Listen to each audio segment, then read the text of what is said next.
Hello बच्चों, today we are going to start a new chapter of physics, force and laws of motion. This chapter can be fully understood only if first chapter, motion, is understood. This is the second chapter of class 9. So, if you have not done chapter 1, I request you to please go through chapter 1 first and then start with this chapter. क्योंकि इसमें बहुत सारे concepts हमने motion के use किए हैं.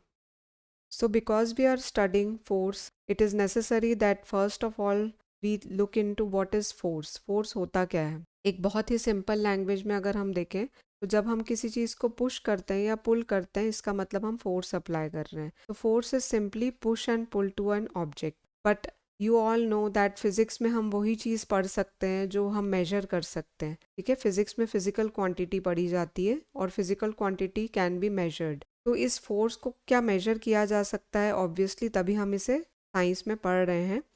इसे major किया जा सकता है और इसका जो यूनिट होता है वो न्यूटन होता है, क्योंकि न्यूटन ने काफ़ी सारे इसके लॉज दिए हैं. तो force can be measured in newton, 1 Newton, 2 Newton. अभी हम देखेंगे कि 1 न्यूटन कैसा फील होता है.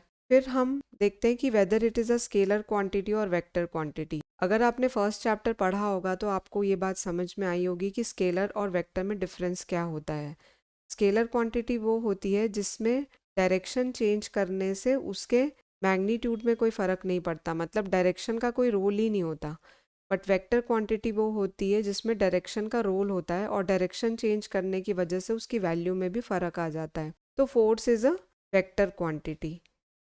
जब भी कोई वेक्टर क्वांटिटी होती है तो एक डायरेक्शन में यदि मैं +5 न्यूटन लूँगी तो दूसरे डायरेक्शन में मुझे -5 न्यूटन लेना पड़ेगा. ठीक है, अगर दूसरे डायरेक्शन में मैं फोर्स लगा रही हूँ तो it should be taken in minus. Suppose एक बॉक्स है जिसको हम ईस्ट डायरेक्शन में मूव कर रहे हैं, 3 न्यूटन से फोर्स लगा रहे हैं इस तरफ. तो ये जो है, अगर अपोजिट डायरेक्शन में मैं 1 न्यूटन का फोर्स लगा रही हूँ तो it is taken as -1 newton. इसीलिए जो रिजल्टेंट फोर्स होगा वो 2 न्यूटन होगा +2, बिकॉज अगर मैं इन दोनों को ऐड करूँगी तो ये 2 न्यूटन बनेगा. And because its sign is plus तो इसका डायरेक्शन इस तरफ रहेगा, ईस्ट की तरफ. अब इससे ये पता चलता है कि फोर्स में डायरेक्शन भी मैटर करता है. Therefore it is taken as both positive and negative. तो हमने अभी क्या पढ़ा कि force is pull and push to an object and its unit is newton and it is a vector quantity. जब हमने नेट फोर्स की बात करी थी तो नेट फोर्स हम जितने भी फोर्सेस लग रहे हैं एक पर्टिकुलर ऑब्जेक्ट में उसका सम होता है नेट फोर्स. ठीक है, अभी हम सिर्फ दो ही डायरेक्शन की बात करेंगे. एक ऑब्जेक्ट पे मल्टीपल डायरेक्शन से फोर्स लग सकते हैं, पर अभी हम समझने की दृष्टि से सिर्फ सिंपल वे में देखेंगे इसे कि अगर यहाँ पे 3 न्यूटन का फोर्स कोई लगा रहा है राइट डायरेक्शन पे और एक और फोर्स लग रहा है इस पे 2 न्यूटन का, वो भी राइट डायरेक्शन पे है, तो दोनों अगर सेम डायरेक्शन पे एक्ट करते हैं फोर्सेस तो वो एड अप हो जाते हैं. ठीक है, तो ये रिजल्टेंट फोर्स जो होगा वो 5 न्यूटन होगा. ओके, अगर यही चीज़ अपोजिट हो जाती है, अगर 3 न्यूटन का फोर्स इस डायरेक्शन पे लग रहा है राइट डायरेक्शन पे और अगर 2 न्यूटन का फोर्स अपोजिट डायरेक्शन पे लग रहा है, अगर मैं इसे 2 ही लेती हूँ, 2 न्यूटन लेती हूँ, तो मुझे ये सब्ट्रैक्ट करना पड़ेगा 3 - 2. बट चूंकि ये अपोजिट डायरेक्शन में है और ये माइनस होगा, एक डायरेक्शन में अगर प्लस लिया जाता है तो दूसरे डायरेक्शन में माइनस लिया जाता है. और इस तरीके से सोचे तो भी ये नेट फोर्स जो होगा वो 3 - 2 ही होगा. एंड इसका answer will be 1 Newton. +1 Newton है इसलिए इसका डायरेक्शन वो होगा जिसमें प्लस का साइन में हमने डायरेक्शन लिया है. अब एक और केस कंसिडर करते हैं हम. सपोज मैं इस डायरेक्शन पे 5 न्यूटन का फोर्स लगा रही हूँ और अपोजिट डायरेक्शन पे 10 न्यूटन का फोर्स लगा रही हूँ, तो ये -10 हो गया. अब जो रिजल्टेंट फोर्स रहेगा that will be 5 - 10 and that is -5 Newton. Minus का मतलब ये है कि जिस डायरेक्शन पे माइनस वाला साइन फोर्स लग रहा है रिजल्टेंट फोर्स इस डायरेक्शन में रहेगा. ओके, तो प्लस और माइनस से हमें बेसिकली उसका डायरेक्शन पता चलता है. And it is not that minus जो है वो कम होता है. वेक्टर क्वांटिटी में minus represents the direction. Okay, अब हम देखते हैं कि फोर्स क्या क्या काम कर सकता है. फोर्स जो है किसी भी स्टेशनरी ऑब्जेक्ट को मूव कर सकता है. एक बॉल रखी हुई है, अगर हम उसे किक करेंगे तो वो मूव करने लग जाएगी. ठीक है, हम किसी भी ऑब्जेक्ट को पुश करते हैं तो वो अपनी स्टेट ऑफ रेस्ट से चेंज होके मूव करने लग जाता है. देन कोई बॉल अगर चल रही है, कोई ऑब्जेक्ट अगर चल रहा है, उसे हम रोक भी सकते हैं फोर्स लगा के। किसी भी चीज़ की शेप को चेंज किया जा सकता है फोर्स लगा के। जैसे कि हम रोटी बनाते हैं तो बेलन से फोर्स लगाते हैं तो उसका शेप चेंज हो जाता है। हम राउंड करने के लिए भी फोर्स लगाते हैं। यदि हम ये रबर बॉल को प्रेस करेंगे तो उसका शेप चेंज हो जाएगा, स्प्रिंग का शेप चेंज हो जाएगा। तो force can change the shape also, force can change the direction also. जैसे हम बैडमिंटन खेलते हैं तो हम डायरेक्शन चेंज कर देते हैं। हॉकी स्टिक से जब बॉल को मारा जाता है तो बॉल का डायरेक्शन चेंज हो जाता है। तो force can change the direction. It can change the speed also. जब हम साइकिल में पेडलिंग में ज़्यादा फोर्स लगाते हैं तो स्पीड बढ़ जाती है, फोर्स को कम कर देते हैं तो स्पीड घट जाती है। तो force can change the speed also. तो all these things force can do. Let us summarise. Force can change the state of rest. It means it can move the stationary object. It can change the speed. It can change the direction. It can stop the moving object and it can change the shape. So these are the 5 things which force can do. You need to remember it. Now we look into what is the meaning of balanced and unbalanced force. There are 2 types of forces. Balanced force, एक ही object पे balance force तब माना जाता है जब उस पे 2 opposite forces act कर रहे हैं और सेम मैग्नीट्यूड में। फॉर एग्जांपल, यदि यहाँ पे 3 न्यूटन का फोर्स लग रहा है और उसके अपोजिट डायरेक्शन में भी 3 न्यूटन का ही फोर्स लग रहा है तो net force will be 0।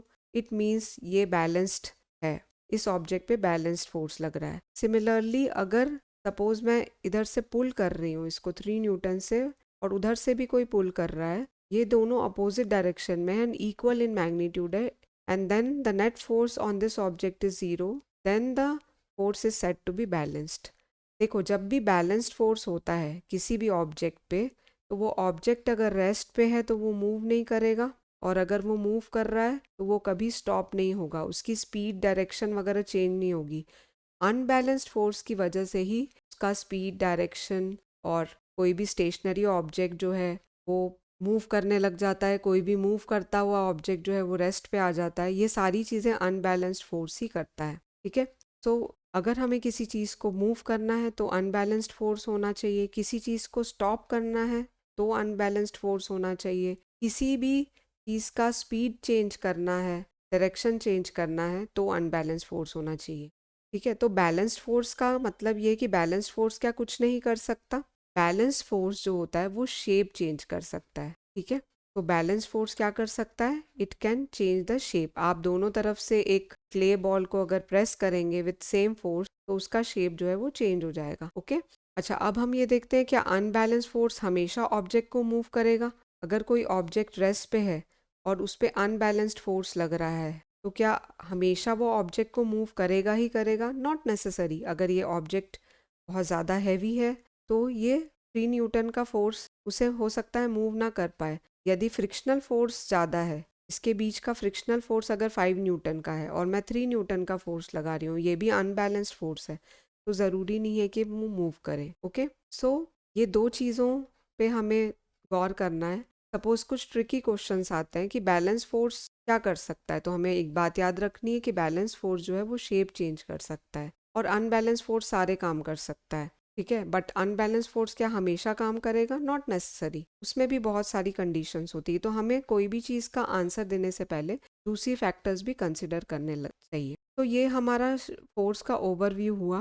Now we will discuss some numericals related to balanced and unbalanced force, जिससे कि हमारा कंसेप्ट बैलेंस्ड और अनबैलेंस्ड फोर्स को लेके और ज़्यादा स्ट्रांग हो जाए। ठीक है, अब सपोज ये अरेंजमेंट हम देखते हैं और इसमें ये बैलेंस्ड फोर्स लग रहा है, इस बॉक्स पे एक बैलेंस्ड फोर्स लग रहा है। जाहिर सी बात है कि वो मूव नहीं करेगा, बट हम जो न्यूमेरिकल देख रहे हैं वो ये है कि सपोज इसमें 5 न्यूटन का फोर्स लग रहा है, इस तरफ ये 2 न्यूटन का फोर्स है, और लेट से इस तरफ 11 न्यूटन का फोर्स है और 7 न्यूटन का फोर्स है। ठीक है, ये हमारे पास अरेंजमेंट दिया हुआ है और हमें कहा गया है कि ये जो तीसरा फोर्स है इसकी वैल्यू फाइंड आउट करो आप। तो हम कैसे करेंगे? ये हमें गिवन है कि ये बैलेंस्ड है तो आपका जो राइट साइड पे फोर्स लग रहा है वही लेफ्ट साइड पे फोर्स लगेगा, ये दोनों बराबर होंगे। तो 5 + 2 + x will be equal to 11 + 7, तो ये हो गया 7 + x is equals to 18। x कितना आ जाएगा? 18 - 7 एंड दैट इज 11। तो इससे हमें पता चल जाएगा कि आंसर क्या हो गया इसका, 11 न्यूटन का हो गया आंसर। ओके, तो हम इस तरीके से बैलेंस्ड फोर्स दिया हुआ है अगर हमें, तो हम पता लगा सकते हैं कि कितना फोर्स लग रहा है। अब हम एक और चीज़ देखते हैं, एक दिस डिफरेंट टाइप का एग्जांपल देखते हैं। सपोज हम एक एग्जांपल देखते हैं कि एक जो साइकिलिस्ट है वो 20 मीटर पर सेकेंड की स्पीड से जा रहा है, और जो वो फॉरवर्ड फोर्स लगा रहा है वो 300 न्यूटन का है, और एयर रेसिस्टेंस जो दे रही है, जो एयर रेसिस्टेंस दे रही है वो भी 300 न्यूटन का है। तो अब साइकिलिस्ट के मोशन का क्या होगा, मतलब वो एसिलरेट हो जाएगा, 20 मीटर पर सेकेंड से आगे बढ़ जाएगा, कम हो जाएगा, या फिर इसी ही स्टेट में रहेगा। अब आप देखो कि इस केस में नेट फोर्स कितना लग रहा है। नेट फोर्स जो है वो लेफ्ट हैंड साइड और राइट हैंड साइड का फोर्स कैंसिल आउट हो जाएगा। 300 minus 300 is equals to 0 newton हो गया। ठीक है, 0 न्यूटन हो गया। तो 0 न्यूटन का फोर्स होता है तो आपको पता होगा कि जो स्टेशनरी ऑब्जेक्ट रहता है वो मूव नहीं कर सकता, और जो मूविंग ऑब्जेक्ट है वो सेम स्पीड और सेम डायरेक्शन में मूव करता रहेगा। इसका मतलब उसकी स्पीड जो है अभी वो 20 मीटर पर सेकेंड ही रहेगी, ना बढ़ेगी ना घटेगी। अब इसी में अगर हम कंडीशन चेंज करके देखें कि यदि 300 न्यूटन का फ्रिक्शनल फोर्स लग रहा है, और अगर साइकिलिस्ट उस पर 100 न्यूटन का ही फोर्स लगाएगा, तो धीरे धीरे इसकी स्पीड कम हो जाएगी, क्योंकि जो रिजल्टेंट फोर्स है वो 100 माइनस 300 होगा, and the resultant force will be 200 minus 200 Newton. मतलब अल्टीमेट जो फोर्स एक्ट करेगा वो इस डायरेक्शन में करेगा, तो वो उसकी स्पीड को कम कर देगा। और यदि ये 400 न्यूटन हो जाए साइकिलिस्ट का मोशन, तो उस फिर वो एसिलरेट करेगा, क्योंकि अब जो है वो 100 न्यूटन का फोर्स फॉरवर्ड डायरेक्शन में लग रहा है, और जब जब फोर्स होगा तब तक वो एसिलरेशन प्रोड्यूस करेगा, भले पॉजिटिव एसिलरेशन प्रोड्यूस करे, भले वो नेगेटिव एसिलरेशन प्रोड्यूस करे। तो हमें हमेशा नेट फोर्स देखना होता है। ठीक है, अब एक बार हम इसको देख लेते हैं क्या लिखा हुआ है इसमें। यही है जो हमने अभी पढ़ा कि force exerted by cyclist and the force acted up on her is equal and opposite to each other, इसलिए ये फोर्स बैलेंस्ड है, cancelling each other out. Therefore, there will be no change in the motion and the cyclist will move at a constant speed of 20 metre पर second. अब हम कुछ example देखते हैं unbalanced force के एग्जाम्पल। देखो, unbalanced force का example देना बहुत आसान है। जब भी कोई ऑब्जेक्ट मूव करेगा मतलब उस पर अनबैलेंस्ड फोर्स लग रहा है। ठीक है, जैसे अगर हम किसी ऑब्जेक्ट को पानी में डालते हैं और वो सिंक होने लगता है, नीचे की तरफ जा रहा है, मतलब वो अनबैलेंस्ड फोर्स का एग्जाम्पल है, क्योंकि फोर्सेस इसके दोनों तरफ होते हैं। ऑब्जेक्ट को जब हम डालते हैं पानी में तो अपवर्ड थ्रस्ट भी लगता है एक, बट ऑब्जेक्ट जो है वो डाउनवर्ड जा रहा है, मूव कर रहा है, मतलब ये अनबैलेंस फोर्स का एग्जांपल है। फ्रूट अगर ट्री से गिर रहा है, ट्री से फ्रूट गिर रहा है, तो वो अनबैलेंस फोर्स का एग्जांपल है। जो टग ऑफ वॉर खेलते हैं, है ना, टग ऑफ वॉर कैसे खेला जाता है, रस्सी से जब हम पकड़ के इधर उधर खींचते हैं एक दूसरे को, तो वो टग ऑफ वॉर कहा जाता है। तो this are all examples of unbalanced force. Balanced force का क्या एग्जाम्पल है? बैलेंस फोर्स का एग्जाम्पल है जब कोई ऑब्जेक्ट फ्लोट करता है। जब भी कोई ऑब्जेक्ट फ्लोट करता है तो ये बैलेंस्ड फोर्स का एग्जाम्पल है। ऑब्जेक्ट फ्लोट क्यों कर रहा है? क्योंकि नीचे की तरफ इसका वेट जो है वो फोर्स लगा रहा है, लेकिन ऊपर की तरफ जो बॉयंट फोर्स लग रहा है, अपथ्रस्ट जो लग रहा है, वो इसके वेट के बराबर है, और इसलिए बैलेंस्ड फोर्स है ना, ऑब्जेक्ट मूव नहीं कर रहा है। तो कभी भी आप देखोगे कि अगर उसकी स्पीड कांस्टेंट है, स्पीड एंड या वेलोसिटी बोल दो, वेलोसिटी में स्पीड और डायरेक्शन दोनों आ जाता है, तो जब ये कांस्टेंट है या फिर ऑब्जेक्ट स्टॉप है, मूव नहीं कर रहा है, तो ये दोनों केस में वो बैलेंस्ड फोर्स का एग्जाम्पल होगा। ठीक है, so this was all about balanced and unbalanced force. अब हम नेक्स्ट वीडियो में न्यूटन के फर्स्ट लॉ ऑफ मोशन पढ़ेंगे। ठीक है, till then goodbye and have a good day, bye.